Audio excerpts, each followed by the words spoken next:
આજરોજ રાજકોટ મ્યુનિસિપલ કોર્પોરેશનની સ્ટેન્ડિંગ કમિટીની બેઠક હતી। આ બેઠકની અંદર ભારતીય જનતા પાર્ટીના અમારા રાજકોટ શહેરના અધ્યક્ષ ડૉક્ટર માધવભાઈ દવે અને માનનીય મેયર શ્રી નૈનાબેન પેઢડિયાની અધ્યક્ષસ્થાનની અંદર ભારતીય જનતા પાર્ટીના સૌ કોર્પોરેટર મિત્રોની અધ્યક્ષસ્થાનમાં આજે હાજરીમાં બેઠક પૂર્ણ થઈ છે।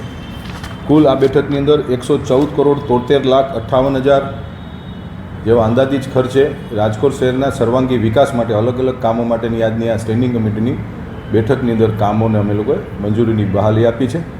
કુલ 33 દરખાસ્તોમાંથી એક દરખાસ્ત એવી હતી કે જે સેન્ટ્રલ ઝોનમાં કનક રોડ ઉપર જે ફાયર સ્ટેશન નવું ફાયર સ્ટેશન બનાવવાની જે દરખાસ્ત હતી એમાં ભાવોની જ્યારે ચકાસણી કરવામાં આવી ગત સ્ટેન્ડિંગ કમિટીની અંદર છેલ્લી પાછલી 3 સ્ટેન્ડિંગ કમિટીમાં માનનીય રાજ્ય સરકારશ્રીની સૂચના મુજબ દર 2 લાખની વસ્તી એક ફાયર સ્ટેશન બનાવવાની જે દરખાસ્તો આવી હતી આ 3 ફાયર સ્ટેશન મવડી રોડ ઉપર બજરંગવાડીમાં અને કોઠારિયા રોડ ઉપર વિરાટનગરમાં 3 ફાયર સ્ટેશનમાંની જે તુલનાત્મક જે ભાવો નક્કી કરવામાં આવ્યા એ ત્રણેય ફાયર સ્ટેશન G+7 હતા।